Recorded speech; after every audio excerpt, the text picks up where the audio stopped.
Great. Okay. So today's discussion group continues our sessions on Africana philosophy, and today our speaker is Professor Jane Anna Gordon. I'll just give a short introduction. So Professor Jane Anna Gordon is Professor of Political Science with affiliations in American Studies, El Instituto Global Affairs Philosophy, and Women's Gender and Sexuality Studies. She's a specialist in political theory with a focus on modern and contemporary political theory, Africana political thought, theories of enslavement, political theories of education, and methodologies in the social sciences. Gordon is most recently author of Statelessness and Contemporary Enslavement and Creolising Political Theory, Reading Rousseau through Frantz Fanon, and co-editor of the forthcoming Creolising Rosa, Luxembourg, and of the Politics of Richard Wright, Perspectives on Resistance. I won't speak too much. I'll just pass on to Jane if you just want to get us started on this discussion. Sure. So thanks so much for the invitation. And I was saying when I logged on that if there's time, I would love to hear more about this group, about how it was formed and what its aims are, and also how Africana philosophy relates to what it sees as the project of public philosophy. I found that really interesting and exciting. But I figure what I'll do is just speak for a bit about creolizing political theory and theory, sort of what it means, what it's involved thus far, what we're hoping it can involve going forward.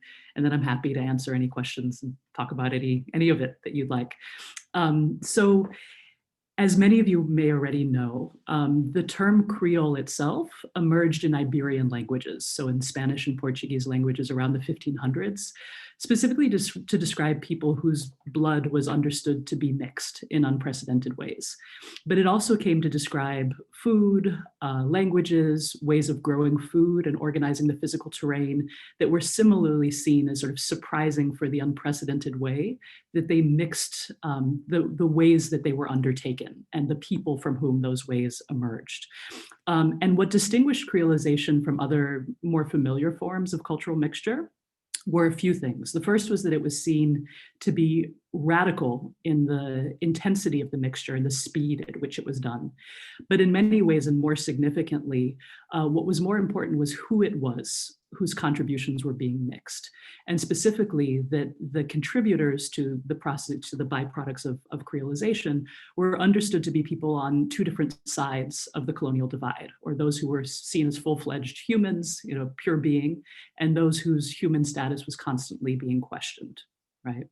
And so if you think about the worlds of plantation societies, and many people think of it strictly as being in the Caribbean and in the Americas, but creolization has been used to describe what transpired in plantation societies on both sides of the Atlantic and also on coasts of Africa and Asia, wherever similar processes were underway. It wasn't really specific to this region so much as processes that were undertaken in the Caribbean region.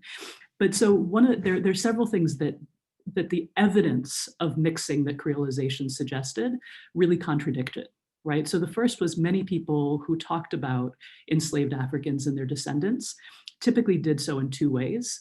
One was to frame them as people who'd been entirely stripped of cultural forms, right? And this is this is actually an impossibility if you think about it for, for a second, but it was something that was repeated often, that these were people who were the personification of bare life, that enslavement had literally stripped them of any way of being African people, right? And then another account of it said something slightly different, which was that African people were insulated in sort of fragmented remnants of African ways of life. But so basically they were either stripped down to bare life or a non-human form, or they were frozen in time. Right. And similar ways of talking about it, people who were indigenous to the Americas also took place, right? It was assumed that indigenous people were either decimated and rendered extinct or frozen in time. But there wasn't a view that they were ongoing human beings who participated in cultural and symbolic forms of life the way all other human beings do. And then at the same time, there's also the view that Europeans could move and displace other people and be engaged in protracted processes of war and enslavement and somehow remain substantially unchanged, that they could sort of move as pure European substance and be completely unaltered by the relations with other kinds of human beings that they were engaged in. right? And so at one level, what creolization was doing, it was describing these forms of mixture that oftentimes were simply adaptive, right? If you go to a new place, you need to grow food in different ways. If you need to communicate with people you haven't communicated with, you need to do so in different ways. You need new words for things that you've never experienced, right? So I mean, at some level, creolization is describing things that are very, very mundane, but they were mundane in ways that were surprising and that absolutely belied the ideology of European imperialism and enslavement, right? And so a lot of the earliest work on creolization went on in the social sciences because the idea was, well, let's look at these processes and what they suggest, the different way that these processes that we have certain ways of interpreting it and about. And the people in the social sciences who were in the lead in doing that work were linguists and scholars of religion. Right. And so again, what they were often doing was saying, these things suggest something other than the unilateralism that we think describes human history, right? And so, for instance, for the linguists, what was really interesting was they became fascinated by Creole languages because they absolutely contradicted the way of narrating the historical development of languages, right? Because in the period that I'm talking about, and this is really more the 17th century, the account was that there was one root from which family trees of languages all descended, right? And so there'd be a Roman root, and then you have Romance languages, et cetera. You'd have a Senegambian root, and then you have Senegambian languages. But what was really interesting with Creole languages is you had the products of roots converging and creating new roots. And so this was a completely different way of thinking about the relationship between linguistic history and the relationship of language, nation, and peoplehood. Right. And the other thing was that there were many people who saw languages like Haitian Creole and just said it's not a language, it's just bastardized French. But there are others who said, oh, no. If you look at the actual structure of this language, it's a distinct tongue. And in fact, if you look at the way it emerged, it's actually a mirror into the way that all languages emerge. It's just more rapid and more intense because of the processes to which it responded. And so many of those social scientists were doing something that, for people who are interested in things like decolonizing epistemology, decolonizing ideas, was really interesting because they took languages that weren't even seen as languages and said, oh no, actually, these are prototypical instances of language that can illuminate these other forms. So we can look at Haitian Creole and learn things about Spanish or English or Dutch or any other language. And so there's a real shifting of what was seen as prototypical and what was seen as pivotal, and most importantly, illuminating, right? And similarly for scholars of, say, religion, there were a lot of scholars of Hispanophone Amerindian Catholicism who looked at the ways that, sure, Catholicism is imposed, but what's going on when Amerindians use saints? And what people often saw was that a saint that was supposed to be the carrier of one meaning, a very, very different kinds of meaning were, that saint was imbued with very different kinds of meaning that were actually against the initial purposes of that saint's introduction. So oftentimes Catholicism was mobilized against imperial projects in all kinds of creative ways. And again, like with the example of Haitian Creole, what was important about it is some of the largest numbers of Catholics and some of the most dynamic evolutions in Catholicism were going on in formerly colonized parts of the world. And so it wasn't just that you were sort of studying a periphery, you were studying the future of Catholicism through undertaking it in these more creolizing ways. And then lastly, as sort of background, if those were ways of sort of describing the byproducts of these creolizing processes, creolization was also undertaken in a prescriptive mode. In other words, there are people who said creolizing is the way we should do things, right? And this was most famously articulated and most influentially articulated by a group of Martinican creative writers and literary scholars. So, I mean, so the major figure associated with this is Edouard Glissant, but also this group of three thinkers. Their names are Barnabé, Chamoiseau, and Confiant. And they together wrote this manifesto of Creolite, was what they called it. But their argument was that there are a lot of things in creolizing processes that sound a lot like anti-essentialist arguments, that sound like a lot of things that post-structuralism argues for. So for instance, if you think about cultural fluidity or the idea of culture as permanently open, permanently contested, the arguments against sedimentation and for relationship, what many Caribbean writers argued is that the Caribbean is sort of at the forerunner, the vanguard of all these things that these other folks are arguing for, that in our way of eating, in our way of speaking, in our way of thinking about identity, we're already doing what you European theorists are trying to sort of grasp after as a more dynamic and human way of being. And what a lot of them also argued is that if what marked the Caribbean as really distinct was that core and sort of core and periphery collided, right? So that Europe and Africa and Indigenous America all meet in the Caribbean. They argued that they were a forerunner in that sense as well, because that's increasingly happening in the US and in Canada and in Europe, that all of these colonial cores are now being remade by their peripheries as former colonized people and refugees are coming to their borders and saying, you know, this is our home as well. And so a lot of people like Glissant said, what you see in the Caribbean is really the forerunner of what's now going to be a global condition. And we have ways of thinking about, narrating, articulating what that condition is, and why, even if it's born of rupture and born of brutality and inequality, it may actually be a better way of doing things, right? And so the last thing about the prescriptive account is there are many people who argued that when it came to independence movements in the Caribbean, that those ways of thinking were part of how, say, independent Jamaica articulated political identity. And what they mean by that is many of the independence movements said, we're from all over the place. We're all uprooted. We're all displaced. There's no sense that you can say that we're the perennial people with perennial ties to this land and this tongue. Like, we need to forge who we are politically, and we need to do it out of many different people in many different situations. And so many people celebrated the idea that that truth, which is true in many instances, was made explicit in the Caribbean, that you had to forge political identity and that you had to do it by putting people into relationship with one another. And so there are many people who sort of said that those ideas that Glissant and others articulated were actually enacted in the 60s and 70s in the Caribbean. And then there were many people who criticized that and sort of said, that's great at the level of ideology, but it wasn't true in practice, that there were people who were indigenous to the Caribbean, and all of this focus on what's newly Caribbean erases them, and erases them violently. There are many descendants of East Indian and Chinese indentured laborers who said, you know, this creolization thing, it's supposed to be perennially open, but it's not actually perennially open. It's open to people who are white and Black and who were there in the foundational racial moment of these nations, but it's not as open as everybody suggests. And the celebration of openness may mask the extent to which it's actually exclusive and closed. Right? So there are many criticisms about it. But the point is just that this is something that's been used descriptively and prescriptively, right? And so then what I wanted to sort of end with talking about is the way that the Caribbean Philosophical Association, or the CPA, kind of comes into this. And that's part of how I come into all of this. And so the Caribbean Philosophical Association was founded a little over 20 years ago. And it basically, I'm making us longer than we are. We're 5, 10, 13, 16. Okay, we're not yet 20 years old. We're almost 20 years old, right? But we basically came on the scene to insist that there is such a thing as Caribbean philosophy. And for many of you, that may sound like an obvious point. But at the time that we came about, there were many of us, and it's a transdisciplinary group. So there are people in philosophy, there are people in political theory, there are people in history, religion, sociology, dance, you name it. It's genuinely transdisciplinary.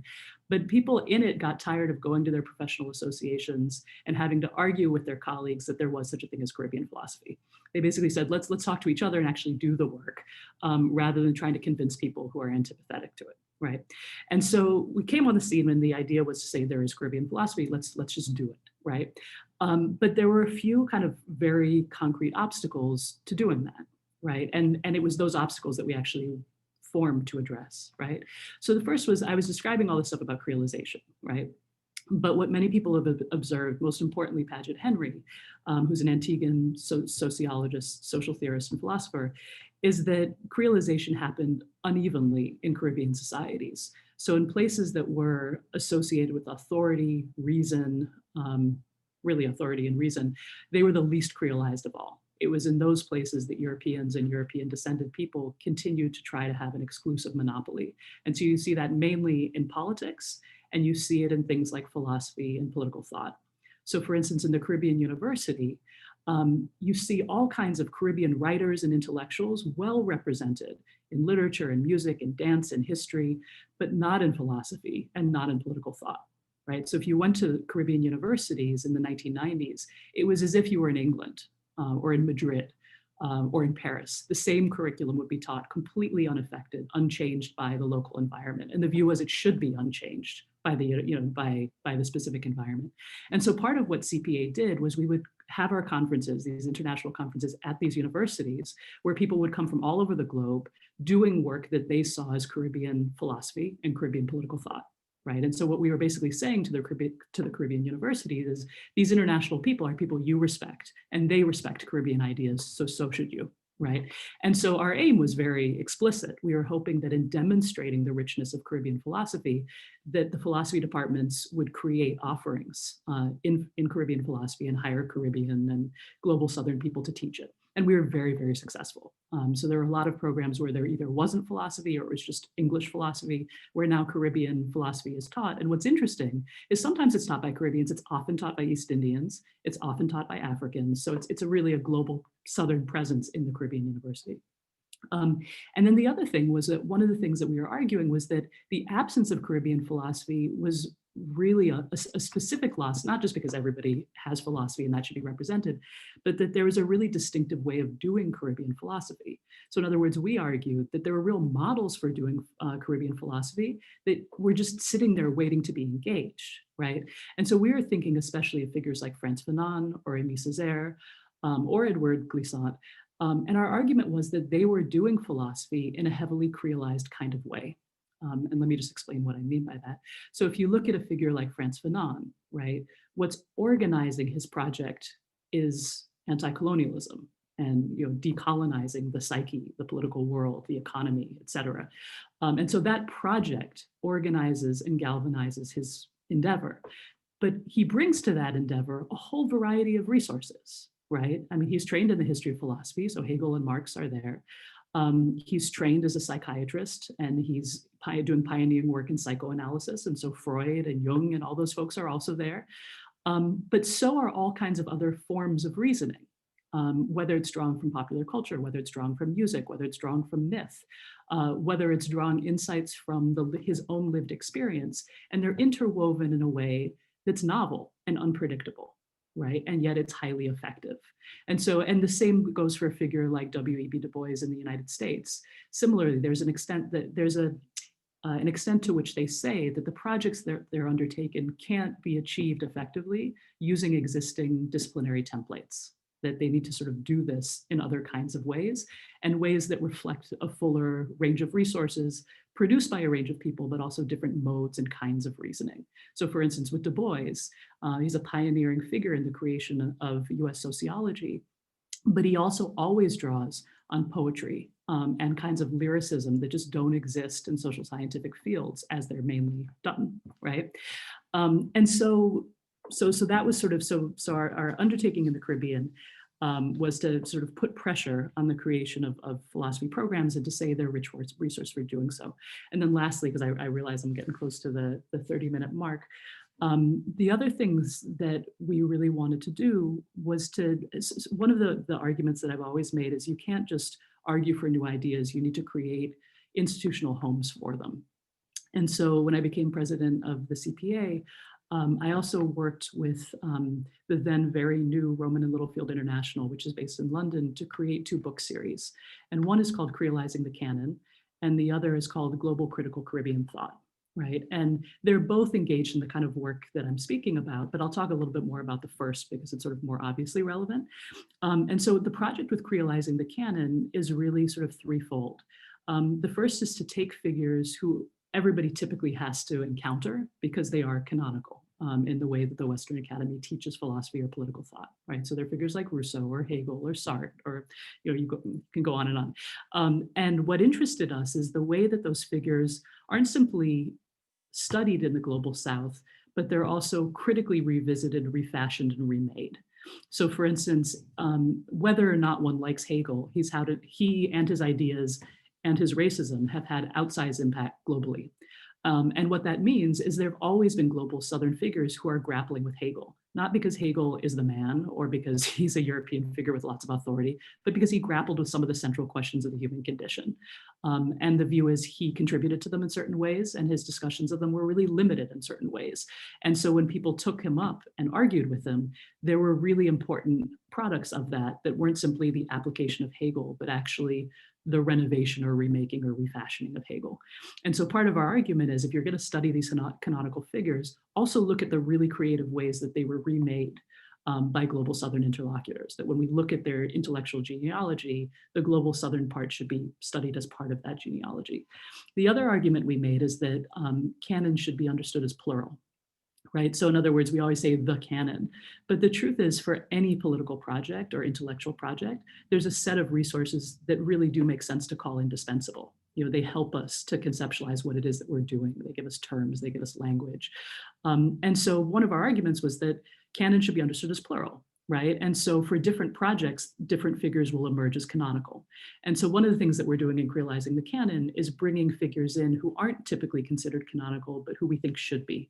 They've been canonical, say, for Caribbean literature, like with a figure like Glissant, or Paget Henry for Afro-Caribbean philosophy. But our argument is if they're that useful, more people should have access to their ideas and think of them with the intellectual weight that they actually have. And then the third kind of work that we've undertaken through Crealizing the Canon is just to sort of give a forum to people who are doing creolizing kind of work. And so, you know, the texts on Fanon or Natalie Atoke's Melancholia Africana are seen sort of in that spirit, right?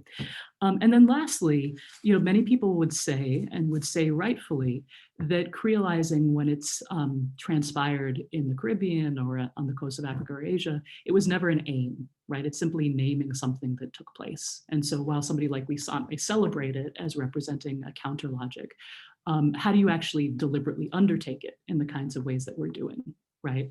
And I think there are lots of answers to that. And I'll just say a couple very briefly. I mean, one is a particular way of looking at the past, which is there's a tendency to treat the world, the geopolitical order as it is now, as if it's always been, in ways that really mask relationships of actual indebtedness, right? So in many ways, part of what we're doing is reconstructive. And so work like Peter Park's work on the history of ideas and the influence of Africa and Asia on European thought that was disavowed would be very much in the project of creolizing the past, you know, looking at who actually was the source of ideas and relations of indebtedness that are often obscured. You know, that's definitely part of what we're doing. But then the other thing is to sort of put scholars into conversation, sometimes to document conversations that did happen, but that people now think are unimaginable. But sometimes it's to stage conversations across fragmented parts of the globe that wouldn't have happened because of the way that the globe is ordered, but that would have been really fruitful if they did. And so, for instance, in those instances, and Rosa Luxembourg is a really a good example of that, because she's somebody who really tried to think globally. And for her, the globe was not synonymous with Europe. I mean, she really was trying to think globally, but there were limits to how well she was able to do that, given where she was situated and that she was a historical person like any other. And so some of what we would do with her is to take ideas that she was grappling with and that other people were grappling with and to put them explicitly together to see what transpires. And again, the argument isn't, we're trying to fix Rosa Luxembourg or so-and-so had it better, so much as to say, if this is an idea that's actually indispensable to all of us, let's get the best formulation of it. And it's highly likely to be a better formulation if we look at it from different fractured sides of the globe that are in relation, but really sort of obscured from one another. And I mean, I could say more, but let me stop there because I've said a lot. Thank you so much. That was amazing. I don't know if you saw me like furiously taking down notes, but I just have so much to say, but I will, you know, let other people ask questions as well. But I think I'll go first. Okay. I think one of the things that struck me was like, you know, in the reading as well as what you're saying now, I'm wondering, like, you know, if this is something that is like central to the argument of creolization, that you see creolization as a process that is not geographically or historically specific, like it is not a process that is, you know, ossified in time or like, you know, connected to, I guess, the geography of what we now know as the Caribbean. I was wondering if you could like talk a bit on that and like what you see as a creolization process, and if you could give us examples of maybe ongoing creolization processes. Absolutely, absolutely. So I mean, one of the ways that, I mean, there are different ways that people do and don't mix, right, under certain conditions. So for instance, there are definitely conditions where people go somewhere else and they do try to remain culturally unchanged. And so you have groups of people who are sort of living in almost like parallel insulated universes where there's very limited actual exchange and actual, you know, it's limited to very particular moments of exchange or transaction, but they really can live in kind of insulated worlds. And in many ways, the ideal of multiculturalism assumes that that has been what's transpired, that each group has its, and that you can sort of meet in a tolerant, sort of and highly mediated way, right? And so the places where creolization tends to transpire is where you simply can't do that, right? Where communities don't move intact, where it's individuals who move. And they've gone to a place where they simply can't survive on their own, right? And so they need to borrow from other people. And even then, there definitely are differences in how willing or unwilling people are to recognize those relationships of indebtedness, right? And so I mean, one of the things that's interesting about the Latin American world as opposed to the Anglophone American world is the Latin American world has always celebrated racial mixture, not necessarily the mixture of who has political power or even the mixture of ideas, but at the level of just sort of racial mixing, so long as it's white men who are engaging in racial mixing and not men of color, there's a sense that maybe there's a higher order that transpires. And it's not necessarily progressive at all to celebrate mixing just for mixing's sake. But there were different contingent political needs that were met by that, as opposed to in the Anglophone world where there is an obsession with purity. And it's largely because communities migrated for the sake of conquest. And so there was the actual possibility of maintaining communities relatively intact.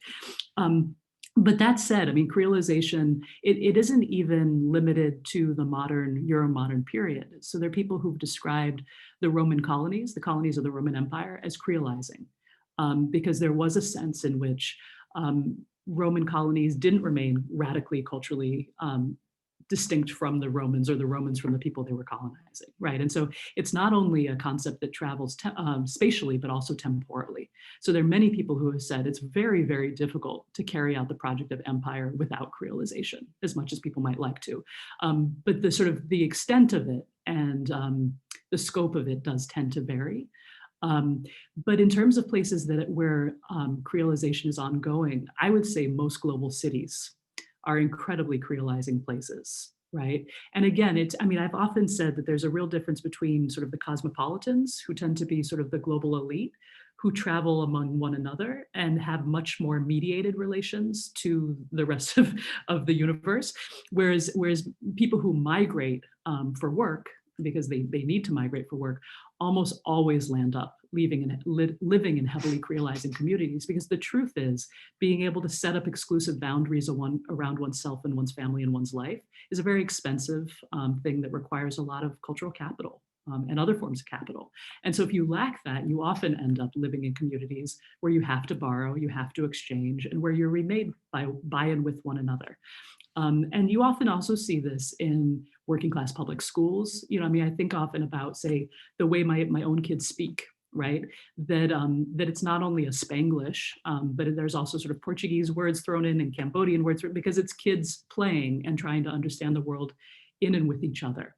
And so a lot of creolizing really goes on within global Southern communities, and within communities that can't, in many ways, police what more elite people might see as the pollution of being remade in and through and with others. Thank you. That is like so much there, and just a really wonderful discussion. I was wondering if anyone has any questions in the audience. Feel free to just speak out or put it in the chat, and I'm happy to read it out. And it's great to see you if you're willing. Yeah. Yeah. I do. I guess this is more of like you were talking. Oh, I think Kaya has a question. I think we'll go first, yes, and then I'll come back to my question. Perfect. Thank you. Thank you very, very much for that, Dr. Gordon. I really, really appreciate you being here. And I'm sorry, I would have my camera on, but my internet's so poor that I really don't want Understood. to, as much as I'd like to. So my question, more kind of meta-philosophically, because you mentioned a few times talking about these ideas, you kind of used the phrase ideas that we just think people should know or have access to, and kind of thinking globally as well. I was just wondering, in your kind of academic context, what's the kind of standard for in quotes, an idea that everyone should know, Like how do you figure out what the kind of difference between good ideas that are contextual or specific, and then good ideas because they're so universal, and what do you kind of do to separate those two? Thank you very much. Terrific. Thanks. It's a great question. And maybe in the future, when we're not relying on the internet, we could see each other face to face. So, I mean, I could talk about this in a concrete way that I think addresses the question, which is so I teach political theory at University of Connecticut. And we have a PhD and we have a master's program. And for almost all PhD granting institutions in the States, to be able to write a dissertation in political theory, you have to do qualifying exams, right? And so in many, they're required reading lists. And many of those reading lists, it's funny because it's treated as if who appears has always been the same, when in fact it actually has been changed a lot by the position of the US in the globe in terms of its global power and how its own shifting self-perceptions affects who it wants to treat as its forebears. But typically, sort of the standard cast of characters, are Plato, Aristotle, Machiavelli, Hobbes, Locke, Rousseau, Marx, and Nietzsche. I mean, there's some sort of, some people add in the medievals, some don't, but that's typically the cast of characters. And so when I began at University of Connecticut, we decided, we'd had a conversation about, who should we say we want people to be familiar with? Who do we think they have to be familiar with for us to credential them as people who can teach in this field?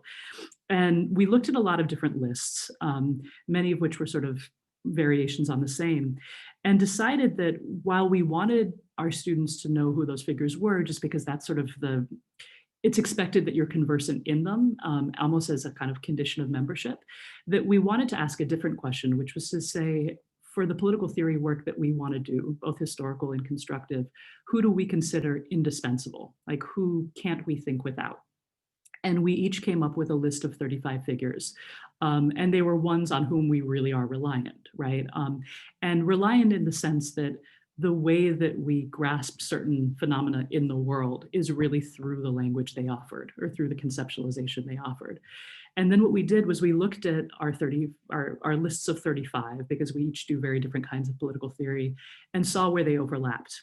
And any time that they overlapped more than twice, we put them on the required reading list. And if it was once, then on the recommended, with the understanding that that list, we hoped, if we were actually legitimate scholars, should be changing. In other words, like how I answered that question 5 years from now would presumably be different from how I answered it 10 years ago. Right.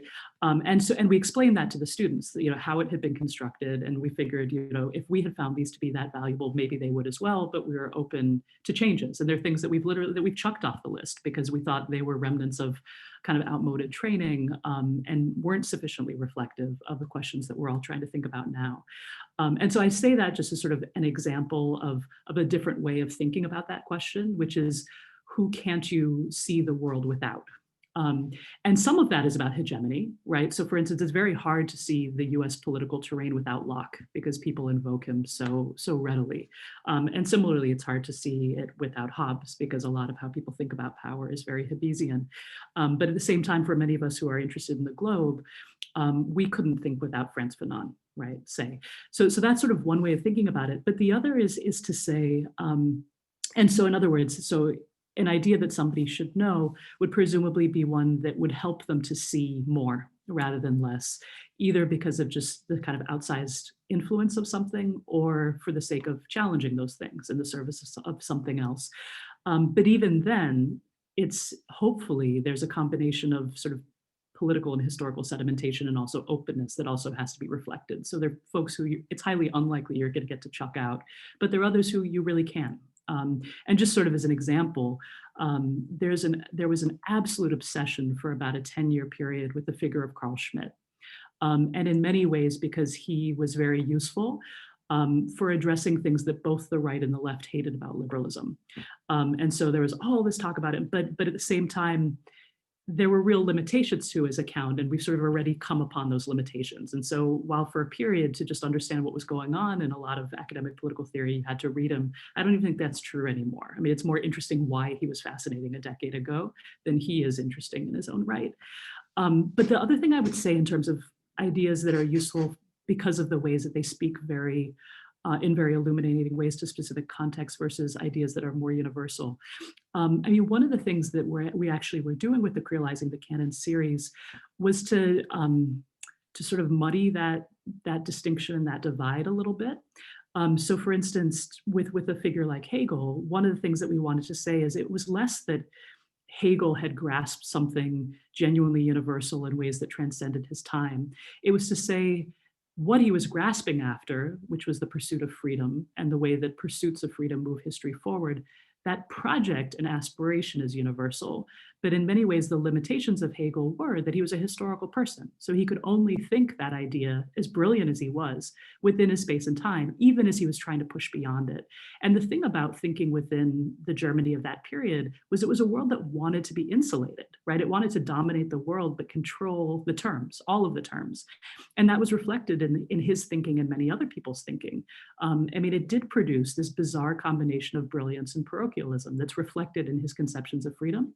So in many ways, part of what we're trying to do is to say in all of these figures, if they're worth revisiting, it's because they are grasping for something that makes sense to call human, universal, transhistorical.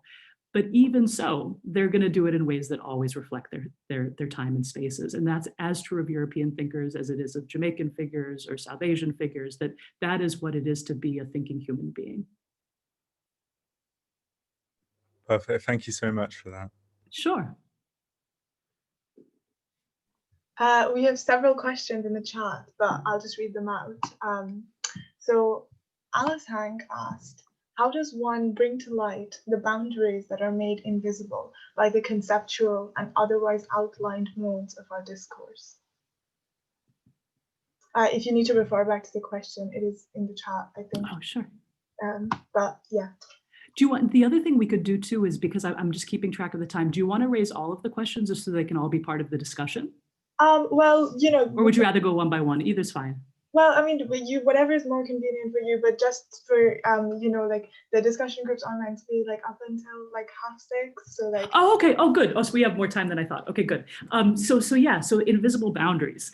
That's a great question. And so I mean, one of the things that we've definitely been thinking about with trying to creolize political thought and theory, which is also necessarily creolizing discourse, and you know, and sort of ways of thinking about how to conceptualize ideas, et cetera, is that different philosophical traditions think about what constitutes philosophy and theoretical reflection very differently, and what the resources for it are, right?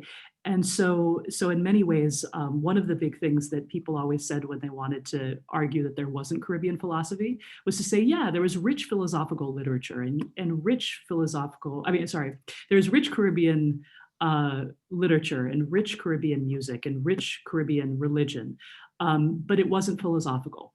And what we would say is, well, what counts as philosophical or a philosophical question? And then say, that's what they're asking. You know, they're just not calling it, it's not framed in the kind of medium and on the template that you're used to. And so one of the things that we're sort of quick to do is to try to think about the relationship between form and content, and to say that of course is going to take place in different kinds of ways. I'm not sure though that when the invisible boundaries, I'm not sure that I'm getting at what it is that you're raising. Could you say a little bit more?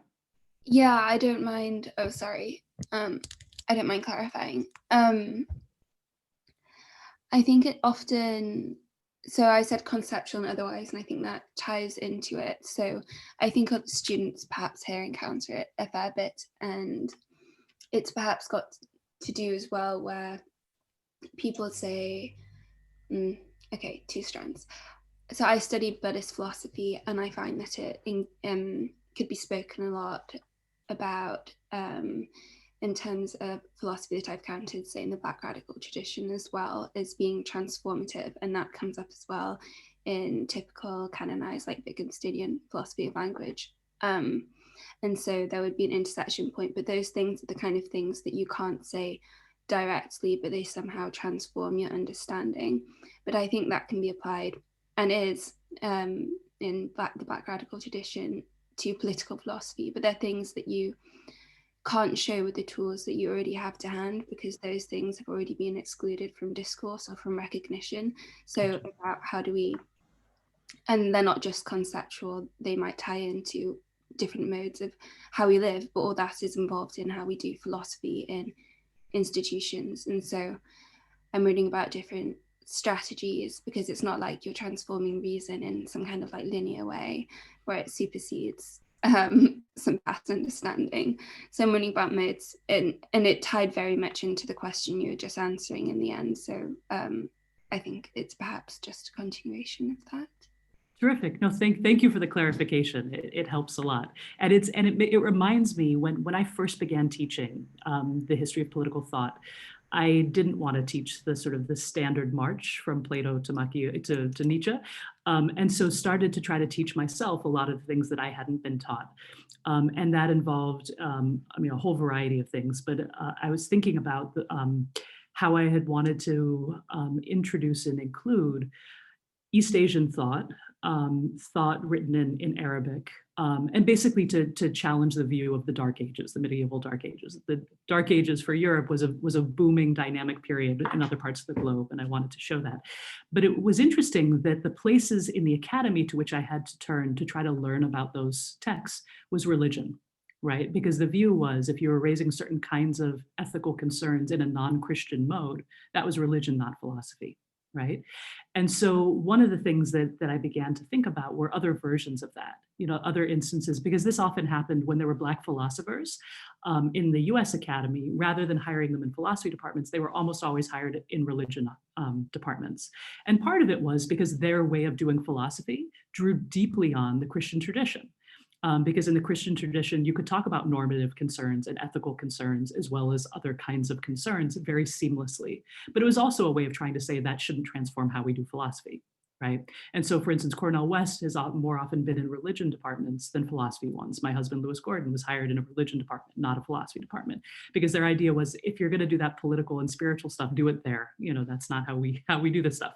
But at the same time, you're exactly right that, when I brought up the example of Fanon or Du Bois, what's really interesting about their work was they were saying we can't exhaust what we're trying to illustrate through demographic information or through logical forms of argumentation. Those are important, but they're not going to illuminate all of what we're trying to do.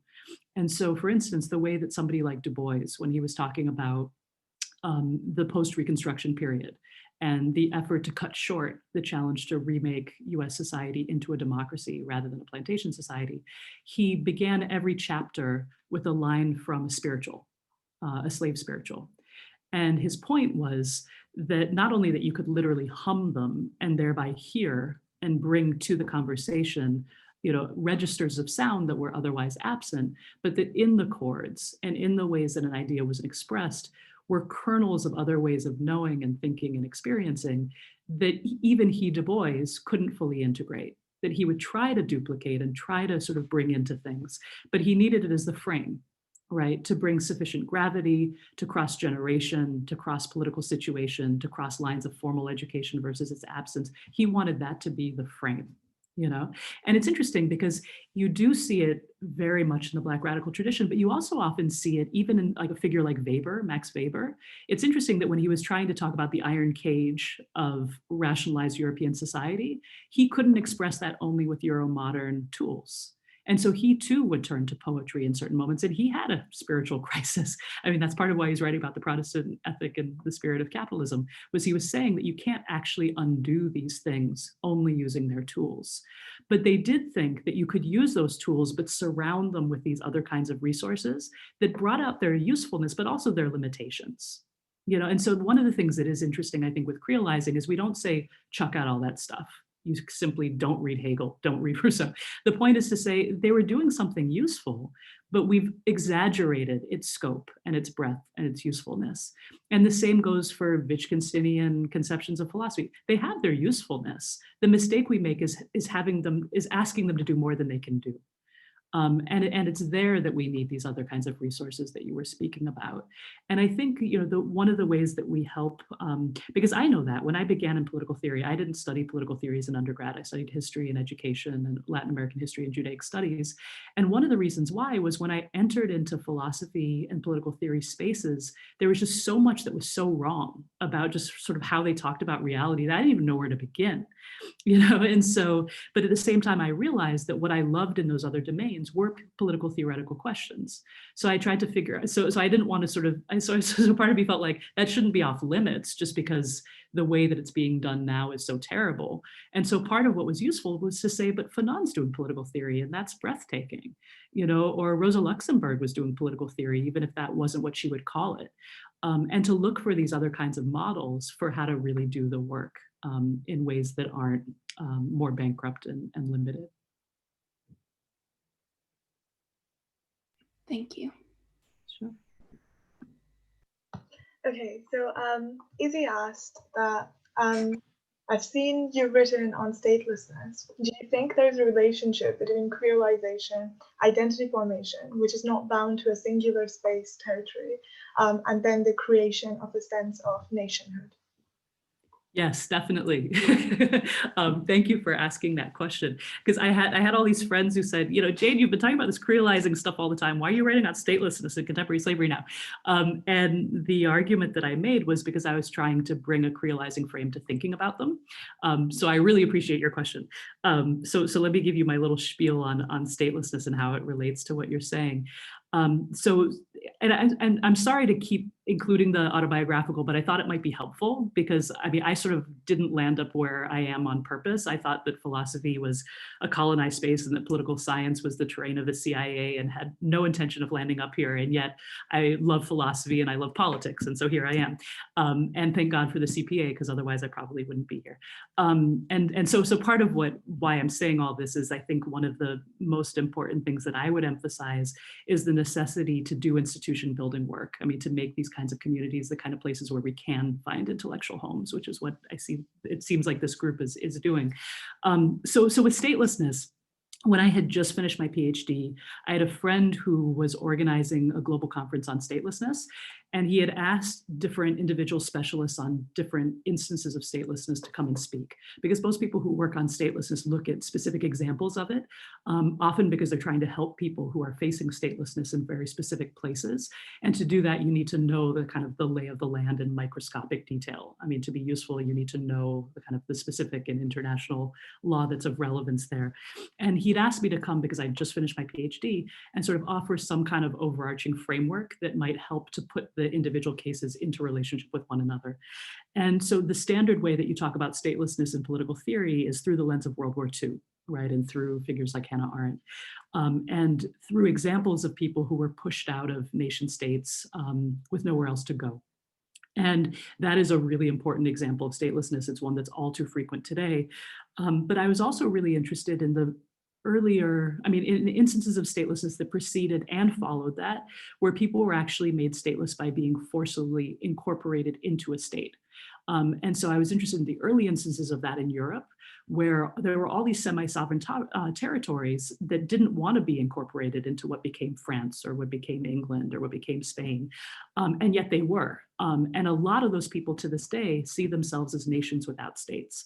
And then of course, there's the same version of that happens with imperialism and colonialism, right? So many indigenous American indigenous nations that have become sort of enveloped within American nation states see themselves in those terms as well, as indigenous nations that are occupied by a state that's illegitimate and to which they have formal membership, but in many ways they would rather not. They have it because they need to have it, but the ideal would be to have a state that actually mirrors the nation to which they belong.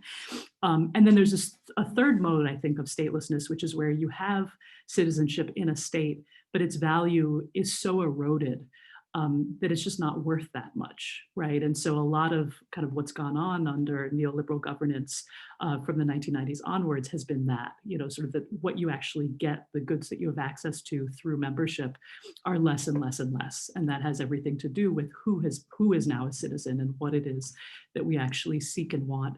And so part of what I was trying to do, which is a lot like creolizing and what we've been talking about already, was to say that there's a mistake often with both statelessness and slavery, with mistaking one particular historical instance of it for the phenomenon itself. And that if we look at sort of the substance of what it is to be without belonging to a political unit, membership in which is consequential, protective, et cetera, that there are many, many people who face that condition, that it's not exceptional, that it's not a radical failure, that it's actually a really ubiquitous condition, and that it's part and parcel of the Euromodern nation state system. And so part of what I was arguing is that this isn't exceptional, it's all over, and it takes place both through pushing people out, through forcibly bringing them in, and then through just eroding what it is that they actually have through it. And that if we want to think about the kinds of political institutions through which we could do better, it should be informed by those varieties of instances where it's not doing very well.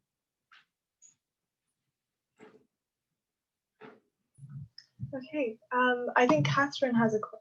Sorry, Izzy, do you want to? Izzy, did you want to follow up? No, I just wanted to say thank you so much. Oh, okay, Yeah. terrific. Thank you. Yeah. I think Catherine had a question, but she wants to voice it.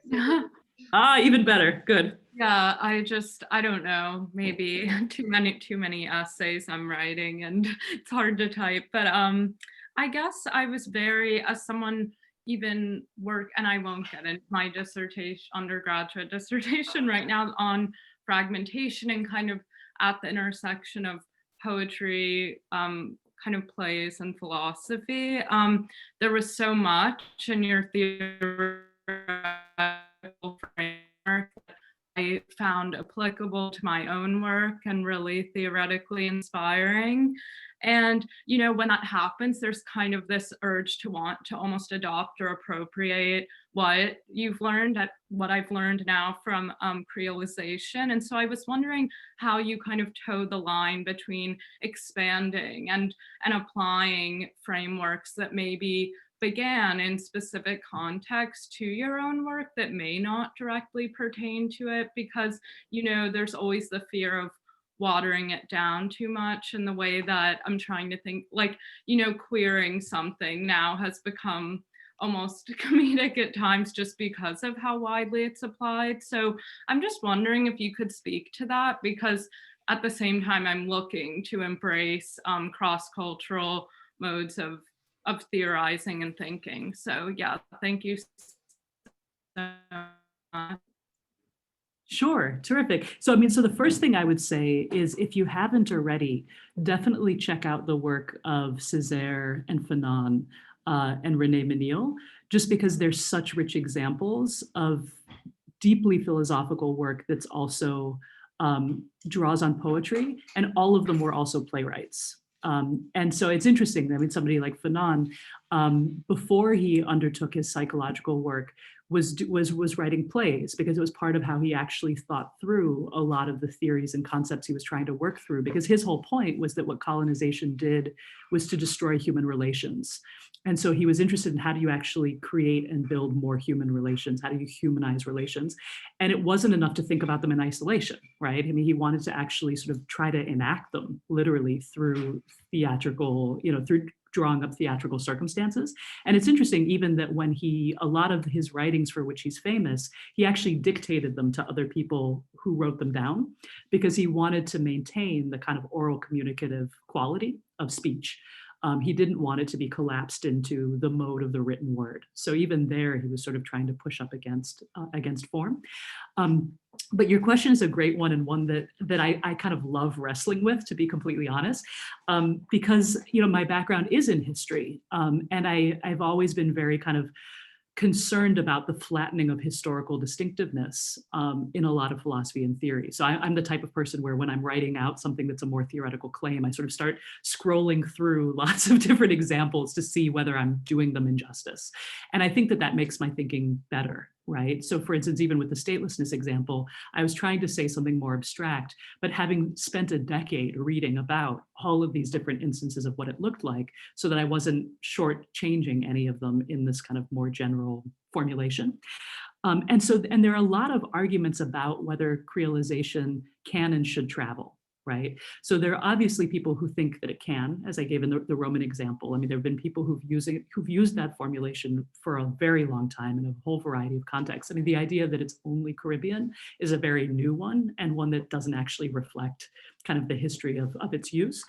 But at the same time, there is an argument that people have made that I think is one with a lot of credibility that says, okay, well, if Creole has these specific etymological roots, is there an equivalent word in another context that should be used in that context? So for instance, somebody had pushed me on this recently in a really useful way. And he said, is there a Hindu word for this?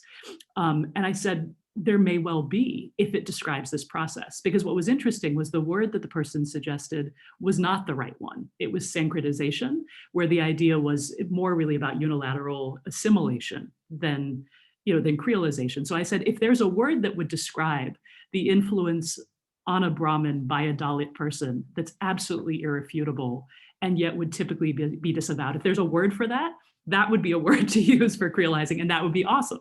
And so at some level, I find that question really interesting. Like, it'd be great if we had more terms for it, but they would have to be the right ones. You know what I mean? Because it's completely consistent with creolizing to say, let's have more terms. Sure, that'd be awesome. And there would, of course, be contextual differences, but they would have to get it and name the same thing. Like, it couldn't just be that we're naming assimilation something new. That would kind of not do well. But there have been people who've debated whether it gets so watered down in its movement that we're doing an injustice to it or to what we're describing. And so, for instance, there's a thinker named Ulf Hannertz. I love his name, Ulf, it's the best name. But he argued that you can ask the same thing about almost any useful social scientific category. For instance, he said, apartheid is a word that is useful to use across contexts, so long as you really specify where it's limited. So for instance, I know that there are a lot of Jews who hate using apartheid to talk about the state of Israel, but there are elements of it that really do work, just like there are elements of calling it a settler colonial state that I think are actually even more apt. And so I think if you want to do global analysis and international analysis, it is useful to try to use these terms and see if they travel, as long as you're willing to point out where they don't. So similarly, you can say the same thing about class and caste. I mean, class means something really different in different societies, and yet we use it, I think, too flippantly often across contexts. Similarly, we're more averse to using caste across context when it may actually travel as easily and with as much baggage as class. So I think in many ways, if you're concerned about it, that's the right thing, because then you'll be able to see where it does and doesn't work, and where you're at the point of it becoming something that would be diluting. And I know for me, my biggest concern is if creolizing just becomes kind of a celebration of mixture for mixture's sake, or a celebration of multiculturalism, because it's not that. It's absolutely not that. Like, if it loses kind of the edge of bringing things together that people don't want brought together precisely because of what that represents, if you lose that, then you're talking about something different. But I think there are enough instances of that globally that it can and should travel, but that if our language for it changes and evolves, that would be a very good thing. Yeah, thank you so much. That's very useful. So thanks. Actually, thank you, Catherine, for asking that question, because that is something, the idea of how creolization, or how queer theory and creolization can sit in tandem with one another, was just something that was on my mind from the very beginning. And I mean, if I can, I will just read out this one sentence that I got from the reading. Is that you wrote, "The cultural forms and meanings were neither evidence of Africans stripped of their culture and singularly acculturated into European ways of acting, nor of Africans enveloped in ossified, if pure, remnants and retentions from the mother continent," which is just a wonderful sentence in itself. But I just think that's such a great idea, and I just really like that. But yeah, maybe we can come back to it, but we do have a few other questions. So yeah, I think it was Bennett that wanted to ask a question next. Hello. Hello. How are you? I'm good. How are you? I'm good. It's good to see you. You too. I'm not from We've met before. Yeah, okay, this is a question I have about creolization. Okay. Well, I don't know if it's my question I've encountered. There seems to be some kind of almost like bristling when it comes to the project of creolization and the specific settler colonial framework, where maybe it's not specifically, maybe it's post-structuralism generally and kind of the resistance of stable identity categories. But it seems like there was some article about creolization that was essentially like Native peoples aren't creolized, and that creolization or the suggestion of amalgamation might weaken Native claims to indigeneity into land. I'm wondering how you, because obviously your work has addressed this kind of question. Like you already kind of brought it up in a couple of answers. So I'm wondering how you kind of address that or think about that in your work. Sure. So, I mean, it's something I wrote about explicitly in my book, and I've kind of kept thinking about ever since. And because here's the thing that's I mean, that I think gets at the tension, and also the whole point I was saying about the distinction between descriptive and prescriptive creolization, because at a purely descriptive level, in the United States, there's no more creolized group than Native American people, and that's by dint of genocide, right?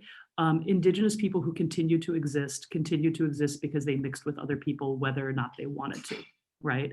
And so, for instance, in specific US settler colonial policies, one of the ways that land was forcibly taken specifically from Indigenous women was by having them marry white men who then often literally killed them and took their land, or simply could lay claim to it because women couldn't own property in US, canon law, right? And so I mean, one of the ways that genocide took place in the US was through forcible assimilation and incorporation, through deliberate whitening, because the more you kind of diluted Indigenous people through white blood, the lesser the claims were, right? And so you, on the one hand, enact that policy, and then you insist that Indigenous people can prove 50% Indigenous blood, right? And from one nation as opposed to many. So in other words, the claim to being unmixed at the same time as forcibly mixing is literally a policy of genocide. And so given that context, I realized that to point out, well, Indigenous people are super creolized is not necessarily a very welcome point, even if it's empirically true, right? And so what's interesting is there's definitely been a sort of shifting position on the question of mixture and open Indigenous identity over the last 30 years, because in many ways, the only way to make land claims at all for a long time among Indigenous people was to claim a lack of dilution, to claim purity. And so there was a lot of externally imposed demands that if you want sovereignty, you need to prove Indigenous purity, right? And so for a long time, people just as a political necessity, whether or not they thought it was a good thing, wanted to downplay any form of mixture whatsoever, right? But at the same time, what's interesting is over the last, I would say 10 to 15 years, there's been a real turn away from that, where people say, why is it that we're expected to be frozen versions of Indigenous people to make any claims to indigeneity? So there are many people who've said, this is continuation of the same. You're expecting us to be unchanged, frozen in time, living dead people to be able to make claims as Indigenous people. And so many people have begun to say there's been a long history of Indigenous intermixture. There's been a long history of intermixture between Indigenous and Black people, Indigenous and white people, welcome or unwelcome. And that the expectation of the absence of that is a continuation of settler colonial logic. And so a lot of the folks who in the US do not like the language of creolization for describing that, because for them, creolization is still A, too much about what's newly Indigenous, and B, too much about white and Black. And remember, I mean, one of the arguments for a lot of Indigenous folks is that Indigenous people don't want to be folded into the frame of US racial logics. They'll always say, we're not a domestic minority, we're colonized people. And so there's a real reluctance to be sort of folded into white-Black logics. But at the same time, right now, there's so much solidaristic politics going on between Black and Indigenous groups that even that position has shifted. I mean, there's a desire to say colonization is different from racialization, but there are many people who are now saying the relationship between dispossession of land and labor are connected, that many Indigenous people were also enslaved and African people were displaced from their land, right? So there's much more sort of thinking in common rather than distinction, whereas distinction absolutely characterized the 1970s and AIM and a lot of key organizing from that period. But the one thing I would add is that what I find interesting is Indigenous folks in New Zealand and Australia are not antipathetic to the idea of creolization at all. And one of the reasons why is they're really interested in connecting into a more global analysis. And so one of the things I've been thinking a lot about is it's impossible, I mean, if you take a lot of the arguments of creolization seriously, for Indigenous people not to be affected by the culture of the settler colonial state in which they're forcibly enveloped, right? And so one of the things that's always struck me is there's almost always, since the rise of US empire, been a greater globality to Indigenous people outside of the US versus in it. You know, so for instance, Indigenous Canadians have almost always been internationalists, but there's an extent to which a lot of Indigenous organizing in the US has to respond to the US context. And so it's often less relational than it could be. Whereas in New Zealand, there's a desire to think New Zealand with the Caribbean. You know, there are a lot of folks sort of in the South Pacific who find the idea of the archipelago and Caribbean thought really useful. And so the Caribbean origins of the idea doesn't seem like an imposition. It actually seems like a useful resource. And so part of the way that I've just kind of responded to that is to say I have no deep investment in people having to take on the language of creolization if it doesn't help them to advance their projects. And I see, given the history of US genocide in the US, why creolization would not have the kind of resonance that many people like. But at the same time, what's funny is in the work of somebody like Audra Simpson, there's all this talk about promiscuous mixing. You know, so there's a lot of language that's describing processes that are quite similar and in a positive way. So I mean, so I just sort of, my feeling is always that you need to sort of think and work with these things in very dialectical ways. And so just as in the 70s, there had to be an emphasis on the lack of mixture in Indigenous communities, whereas now that seems stifling. I could see why the language and resources of creolizing would be more useful in some contexts and moments than in others. I mean, that's kind of, is by definition has to be true, I think. Thank you. Sure. Thank you. And thank you for that question, because that was something that I really wanted to ask as well. And there was a discussion, and we can talk more about that. Can I add one thing just really quickly? Yeah, absolutely. To that question. So one other thing about it is that another reason for like an absolutely like clear and obvious aversion to the language of creolizing is a lot of it is about what's newly Indigenous. You know, so in other words, if you think about Creoles, like white Europeans who were born on this side of the Atlantic, and by this, sorry, I mean on the American side of the Atlantic, the way that they described themselves was as newly Indigenous. So they were Europeans, but they were Indigenous to US soil, and they were often therefore looked down on in Europe because they were tainted by virtue of being, you know, but at the same time, they made claims to things that they knew that Europeans didn't know because they were newly Indigenous. But the whole point about newly Indigenous is it definitely obscured what was previously Indigenous. And so that whole way of thinking about just even how you situate creolization, it makes absolute sense why there would be an aversion if it translates into making invisible prior claims to indigeneity. But at the same time, I also think that they're kind of creative ways to respond to that. But that sort of even way of introducing what creolizing is, I get exactly why that would just, you know, ring the way it does for people who could make older claims to indigeneity.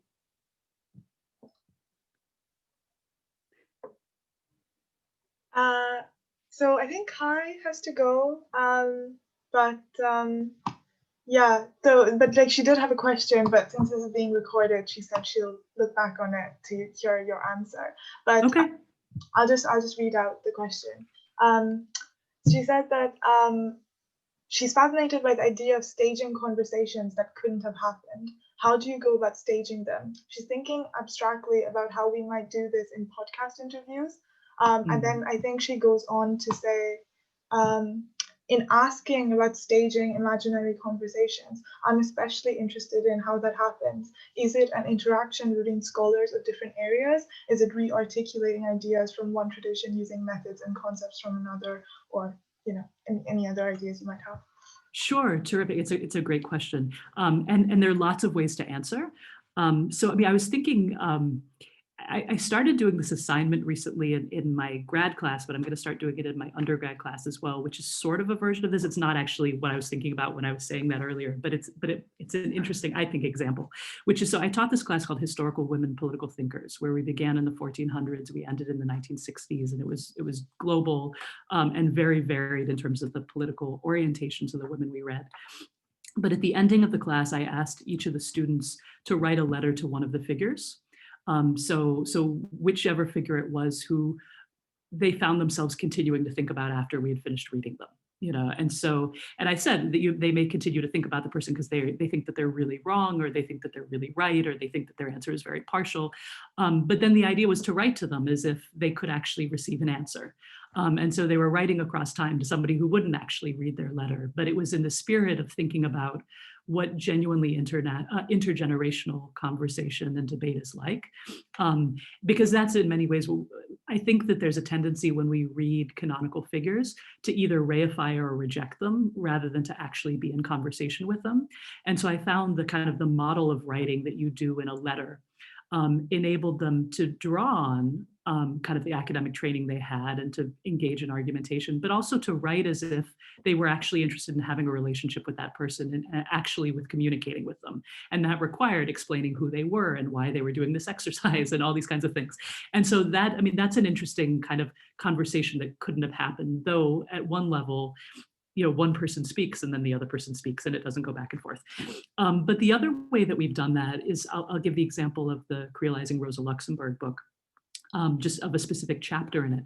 So, or actually a few different chapters. So it's interesting that Rosa Luxembourg and Du Bois were actually contemporaries who shared all kinds of interests and commitments, but never actually met. And there's no evidence that they ever interacted with one another. But they were both fascinated by the idea of the mass strike. I mean, with Rosa Luxembourg, it was in the context of the Russian Revolution. With Du Bois, it was in the context of the uprising of enslaved people in the Civil War and the way that that action turned the tide of the Civil War and its meaning. And so there was a writer for the book, his name's Raphael Kachurian, who staged this conversation between the two, where he sort of looked at what it was that the mass strike was doing in the thinking of each of them, because with both of them, they wanted to see it transpire, but they were genuinely surprised by it. It was something they felt they could never have predicted, that their thinking was trying to catch up to the actions of people who they saw as engaged in political theoretical work through their actual actions. But there were these interesting differences between what each of them said about it because of the different contexts of Eastern Europe and the US South. And so what he did in the conversation was to sort of say, if these people could have spoken to one another, where would they have agreed? Where would they have disagreed? Where would they have spoken past each other? And then what's the meaning for our own times? Because for many people right now, we're thinking of Black Lives Matter as a kind of mass strike. And so in what ways does it make sense to use that language, not use that language, et cetera? But I think it's a little bit like the question about how well does creolization travel? I mean, some of conversation is figuring out how to actually meet. Some of it's just acknowledging where you don't meet and where you can't meet, because acknowledging that can actually open up space for more substantive kinds of conversation. Or another example from that period is, from that book, is that Walter Rodney, Robin Kelly published Walter Rodney's unfinished lectures on the Russian Revolution that he delivered in Dar es Salaam. And what's interesting is Walter Rodney made these very dismissive comments about Rosa Luxembourg, where he essentially blamed her for her own assassination as being overly idealistic in her commitment to democratic socialism. And what's interesting is CLR James later accused Walter Rodney of the same thing in the context of Guyana. So he basically said, he was making these arguments, but he remained committed to decentralized democratic participation. And in some ways that meant that he underestimated the violence that he fought. And so James then ended up making this similar kind of charge, again, unsubstantiated, I think, against Rodney. And so Kelly was basically asking, why is it that these figures want to blame these revolutionary figures, blame the deaths of these revolutionary figures on them and on their idealism? And so it was a sort of interesting way of pointing out a similarity in argumentation that you wouldn't expect and yet transpired. And then to try to figure out what it was about the endeavor of revolutionary theorizing that might make someone want to ascribe agency in that way. And so those are sort of instances of sort of thinking together that you couldn't do, but that is actually remarkably relevant, more relevant perhaps than sort of thinking of Rodney with another Guyanese figure of the same period, or putting Rosa Luxembourg with, so there's a way that we typically think to illuminate that this other way may seem to break from radically or haphazardly, where it's not haphazard at all. There's actually really good reasons for making the linkages if we're thinking in ways that aren't kind of straitjacketed by certain kinds of disciplinary commitments. But then the last example I would give is I was thinking about a book that, why am I completely blanking on her name now? Arundhati Roy wrote, where she puts Ambedkar and Gandhi in conversation. And I think it's called The Saint and the Doctor. I think that's what it's called. But her whole point was that these were folks who thought and argued and drew on very, very different rhetorical traditions, all of which are so necessary to the human condition. And so putting them in conversation isn't only putting the ideas into conversation, but also the way of thinking and the way of articulating and the way of affecting readers. And so I think one of the things that's most exciting about staging conversations that haven't taken place is thinking in multiple domains about what that involves so that it can really enrich what we're doing. That is wonderful. I did not know about C.L.R. James writing about Walter Rodney, but that is fascinating. I'm definitely going to look into that. I think Kaya has another question. So yeah, go for it. Yeah, if that's okay. Oh, yeah. Brilliant. I can have my camera on now. Hi. Hi. So my question is concerned more with kind of pedagogy than philosophy. And although I grew up in the UK, but my family is Middle Eastern.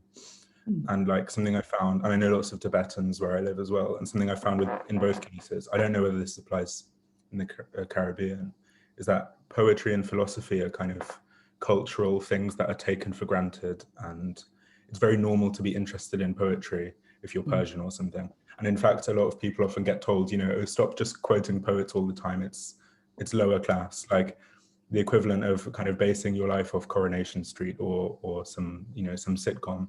Obviously, It's not like that, you know, to Persians. And one of the things I find weird about the UK and having spoken to American philosophy students as well is there's a distance between philosophy and everyday life. Well, I'm not sure there should be.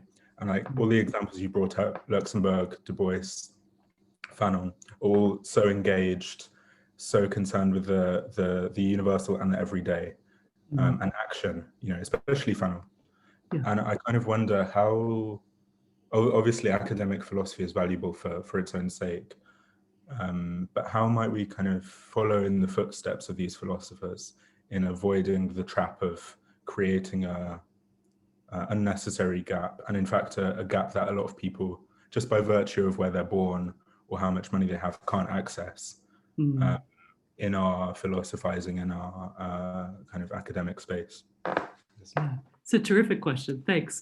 No, I love your example of, because it's so true in the Anglophone world, philosophy is, the idea that you can have everyday philosophy is so unthinkable. I mean, especially in a context like the US, forget it. I mean, philosophy stands in for egghead, you know, like intellectual, hyper-intellectual, and completely at two with life, right? And so, I mean, it's just wonderful to be reminded that that's not so. And also, I mean, I think, you know, one of the things that I know I always do when I teach philosophy is to point out all of the instances with which people are very familiar that are so philosophically rich. Right. And so, I mean, I used to teach a class called Political Theory in Film, because a lot of the students were first generation. They felt very freaked out by having to write about political theory, but they're completely comfortable writing about film. And the film was as rich with ideas as the political theory texts were. And so we used the film actually as openings to then approach the text. So I'd sort of say, remember this thing that we were talking about in this example in this film? This is what Machiavelli's talking about, right? And so to sort of reverse where people felt more fluent with this very same kinds of concepts, you know? And I think you're exactly right too, which is that most students who want to study philosophy, and this is even in the US, they want to read people like Sartre, Fanon, I mean, people who are speaking to their lived experience and helping them to live it more maturely and more thoughtfully. They hate analytic philosophy. They absolutely hate it. They think it's weird, because it is. And they think that the puzzles are irrelevant. And so, I mean, so my husband and I keep joking that students love philosophy. They just hate academic philosophy. And I think rightfully so, because I mean, I have to say, it's funny. There's a lot of places where political theory and philosophy meet, but where they absolutely diverge is around the status of the example. right? So for political theorists, the way that philosophers have to invent examples for them to be philosophically rigorous just seems so absurd, because we always say the way that you'll even dream up the example is a reflection of your context, your assumptions, and that the actual historical examples are often much more complicated, much more full of contradictions, and much more philosophically rich. And so when people will dream up these examples and you're like, that's a stylized version of New York. Like, what? Let's just talk about New York, And but the idea that actually looking at empirical examples will muddy your philosophical analysis I think is just sort of based in a methodological error, but also one that I think is going to doom philosophy as an academic field if it doesn't kind of revisit it. And in many ways, I think, in the US Academy, the pushes for globalizing philosophy and decolonizing philosophy are what's going to save it. Because the truth is, in a neoliberal university, you can't defend having resources just for doing an endeavor in a particular methodological way. Like, you need to connect units, just for resource purposes. And so in many ways, I found it really funny that I'm talking about creolizing increasingly in university settings for thinking about like how to hire people. Because we can't organize the university in the way that we did in the past. We can't afford to, but it might actually, ironically, out of necessity, create openings that are important for philosophy. Because the whole point with philosophical texts is rich philosophical texts weren't created by people who were trying to create philosophy. They were trying to do something in the world, drawing on those resources. And so that's, exactly. So, Perfect. Thank you so much. Sure, absolutely. I often think that we should take many more cues from our students. About all kinds of things, but I say that when we do admissions too, but but just in general, if there's a reason that students genuinely gravitate toward and love and want to read something, it's because it offers them something, and that should guide our selection and choices. And if I'm going to insist that students read something they don't want to read, I have to have a really good reason. And if they haven't been convinced of its value by the time we finished with it, then I made a mistake. I really do think that, right? Perfect. Thank you. Sure. Alice had a comment about what you were just talking about. I don't know if Alice wanted to read it out herself, or I'm happy to do it. I don't mind. It was a cheeky comment, but no, I was just saying maybe it's somewhat dangerous because it absolutely is. Right. And that's why they don't want us to do it. So like with empirical philosophy, that's a lot of the tools of excluded philosophy, because if people can participate, they can point out how justificatory processes, which are seemingly self-evident, are not self-evident, and can question the whole framework on which society and institutional frameworks function. But given that, actually, can I now, I'll just stop the video. Can I create a question based on that and what you were Yes. Given your need to say, you're saying, to adapt would kind of now necessitate taking the action to create a more participatory, inclusive, critical pedagogical philosophy, yet that would go against, the structures that are trying to keep people out because it's dangerous to educate people or let them participate in the very educational framework in which they're, rather than be assimilated or indoctrinated, etc. How can we be careful, and I guess this ties back into creolizing as well, that process itself is not exploited or made a selling point that undermines the very value of lives in it that it could empower, if that makes sense. Just like the empowerment does not become, and transformation and questioning doesn't become a commodity. Absolutely. So a few things. So I think what you called your cheeky comment, which I thought was great, is exactly right. And in one of the ways that, because I work so much on enslavement, one of the ways that I think about it a lot is that the kind of exclusive, narrow way of doing philosophy really privileges the notion of mastery. right? I mean, if you think about it, you have to say what you've mastered, what you're competent at, et cetera. Whereas the kind of approach to philosophy that I'm describing of creolizing, et cetera, you're never going to be a master. You'll be a more advanced student, but by definition, there's no way to master it. I mean, it's too large, it's too evolving, it's too dynamic. You can become better at it. You can become more erudite, but the idea that you would ever master it requires destroying what it is that you can then claim to master. I mean, you've had to distort and pervert what philosophy is to be able to claim mastery, just as you have to pervert and destroy a human being to be able to try to claim mastery. It's quite similar. And so there is an extent to which breaking with that model is radically democratizing, right? And it's also, it completely shifts the mode of accountability. Because if this is something that you have to constantly work at and will always have to work out, and you'll constantly be limited in the extent to which you can do it, it also means that people can constantly bring you to account. And it's not only a small set of people who can bring you to account. So for instance, when I was saying earlier that if I can't convince my students that something was worthwhile, I've not done my job right? And it means I should rethink the task that I've set out. That means I'm accountable to my students. It doesn't mean that they can't, that I don't have anything to offer them. I mean, I can offer them, I can offer them credits for their courses and grades, but hopefully more substantively, I can offer them that I've thought about this a little bit more. I've just been doing it longer. But that doesn't mean that there aren't things that they can teach me and that they should teach me if I'm doing my job right. And I think, and just sort of one aside about this that I think is really interesting is that within political theory in the US, comparative political theory has become a really kind of burgeoning field. And it's different from creolization for sure. I mean, it takes a completely different approach to thinking about traditions and cultures and all kinds of stuff.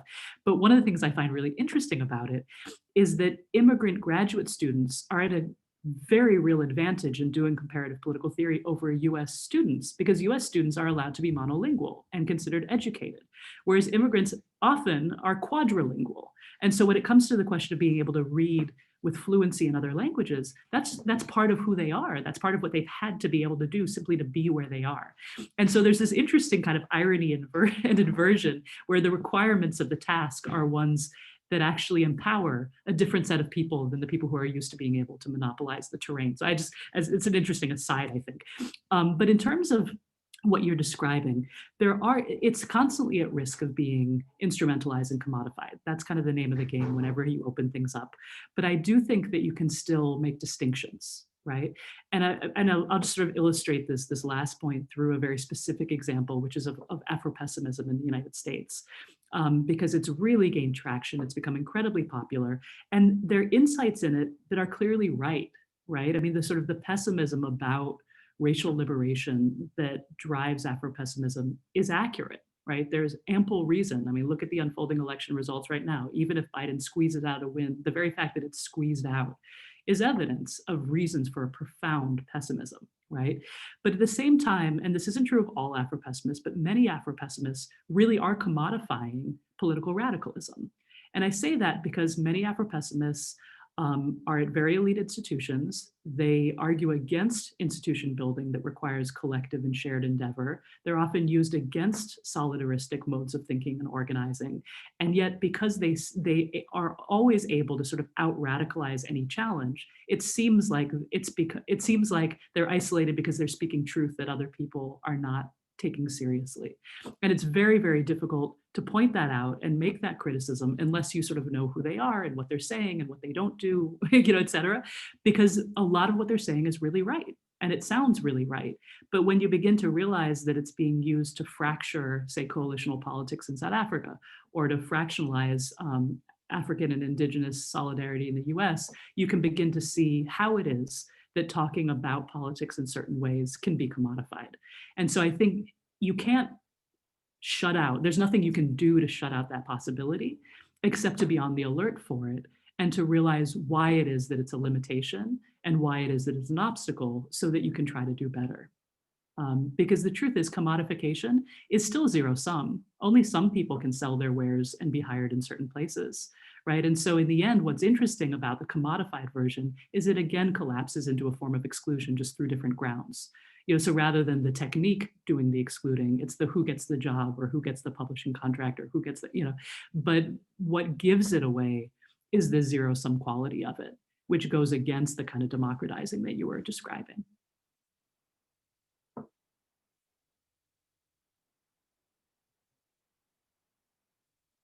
Could you specify zero-sum quality? Sure. Zero sum is just when I get because you don't. We can't both get. Okay. You know, so say you have a pool of money, and if I get this, you can't get that. It's not something that can be shared or where you can multiply what it is that's available. Where my gain must be your loss. Yeah. You know, I'm chosen, you're not. You know, that kind of structure is zero sum. Okay. Thank you. Yeah. Do you have anything to add, Alice? I mean, always, but no, it's okay. I thank you so much for actually bringing up this idea of Afropessimism, because obviously, like, you know, the theory of creolization has such an implication on what a lot of Afropessimists propose, especially in terms of, you know, defining race. And creating boundaries in terms of race. And, you know, it's been something that I've really been thinking about, especially over the summer. I feel like it's real, like it seems to be gaining a lot of traction in, you know, our logic of social justice, which, you know, I mean, yeah, like in a way you can't argue with because you understand or empathize with where it comes from. Like I'm listening to this podcast, called Surviving Society, which is a great podcast. And, you know, there was the podcast host talks about this, where she's like, it's so understandable where that pessimism comes from, so understandable where the suspicion, where, like, you know, almost, you know, I don't, like, you know, for lack of a better word, the gatekeeping comes from. And yet, you know, you have to go beyond it. But anyway, that was a really interesting. Yeah, I mean, and I think you're exactly right. And the response that I always have for my own self, because I mean, I think racial pessimism, there's ample ground for it, is to think about figures who face situations as or more dire than ours, and in spite of their pessimism, still acted. Because in other words, you don't act because you think you can necessarily win. You act because it's the right thing to do, and you hope that something positive will come of it for future generations. And so people like Ida B. Wells or people like Du Bois, their periods were as terrible as ours, worse in a lot of measures, and they acted. And so their pessimism, it may have colored how they acted, but it wasn't decisive. Yeah. I think Bennett just added, I'll just read out the comment. It's interesting how Afropessimism claims to be a radical politics when it is, by its own admission, apolitical. Exactly. I mean, because the truth is, and this is just to go back to the previous point, was that being apolitical is really useful for people who don't want transformation. I mean, in other words, if what you do is you say, well, I've listened to all of the criticisms, but there's nothing concrete that I then have to do besides feel bad. It's a really cheap way of not dealing with real difficulties. Absolutely. I wanted to come back because I know you said in the beginning that you had some questions about, you know, Oxford public philosophy, and I think the last question about what we've been talking about, you know, participatory philosophy and all of this really ties in well. So please, we'll end with anything that you wanted to add or wanted to ask. Sure. I was just really curious to learn about this group, how it was formed, who participates in it, what's meant by public philosophy, and what you see as the role of Africana philosophy in doing public philosophy. I mean, like I could talk. Oh, thanks, Bennett, for coming. But I could talk about it, but I think, like, you know, Alice is co-founder of the journal. So if you wanted to chip in, Alice, that would be great.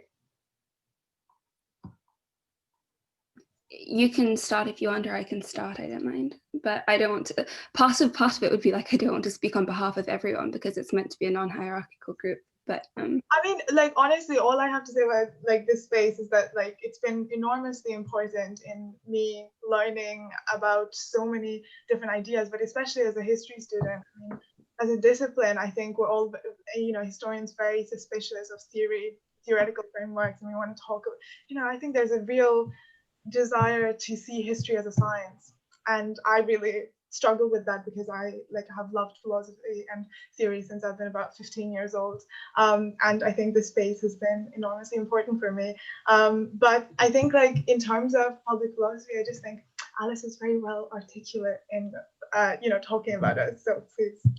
I mean, a lot of people here on the team, I could answer a historical projection for why it came about and what it's done, but part of the I mean, the main impetus was, the main strategical impetus was a student journal for space outside the classroom. So that's what we just launched. And one of the questions were based around themes, and one of them was like, what could the role of public philosophy as a phrase be?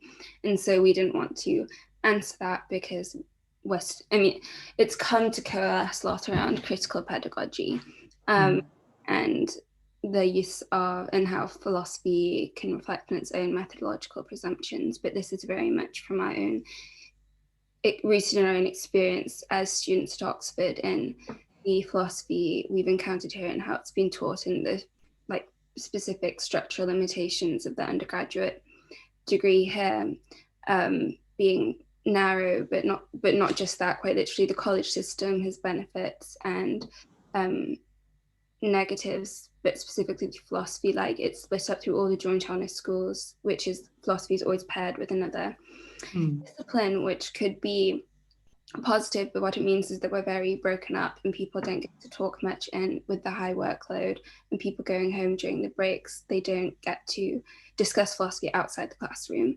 And so the critical pedagogy as well, like taking it outside the classroom and having a space to address the methodological problems we have. Like we've only just had a feminist paper introduced, and luckily we have an Indian philosophy paper introduced, but that's kind of like the bare beginnings. And Alice Crary is our mentor, and she was the first person who's just like, you should make this bigger. So it turned into something bigger, but basically it was questioning our practice in forming content, because also analytic philosophy in British analytic school is very singular. And so I found, say, reading, you know, I had quite critical pedagogy reading. Later I put the terms on it, but I thought when I did Plato, even like my reading was dramatically different to the received tradition in which I was expected to write, and so was radical, supposedly, before I even got to the tutorial. So it's been about, yeah, and obviously he wrote in dialogues in the Republic, for example.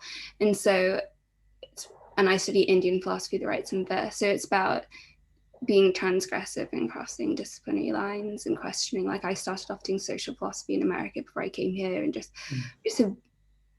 a very narrow curriculum, but students think a lot, and so they need a place. So anyway, that's that. But like, for example, Catherine here was our arts editor, and I think all of us here are in different disciplines. So I hope that's a bit of background, but we're trying to be more like interactive and accessible. So the journal is quite interactive and it's online, and we're doing like a podcast, and we do these discussion groups and we post them. But how, so I'm monologuing now, but chip in anyone, but Africana philosophy, because I remember you asked about that.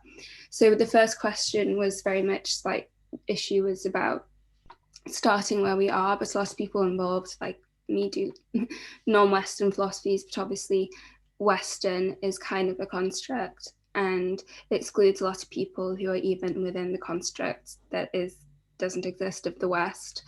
And so it was starting there, and we were going to look out to the world, but we didn't want it to be hodgepodge. So it's more, it was more strategic, based on things that were happening here, such as the introduction of the Indian philosophy paper, and there's going to be a conference on Zaria-Cobb. And then a lot happened at the same time after we'd already decided the themes. So like the theme of the next journal is questioning the values of our education through Africana and South Asian philosophies. And so we'll continue, but that's kind of where that came from, because people just need, there are no resources to look beyond the canon, and so it's trying to give people access to that. Anyone else can add to that? I think just on that note, I might stop the recording and then we can continue our conversation for a while.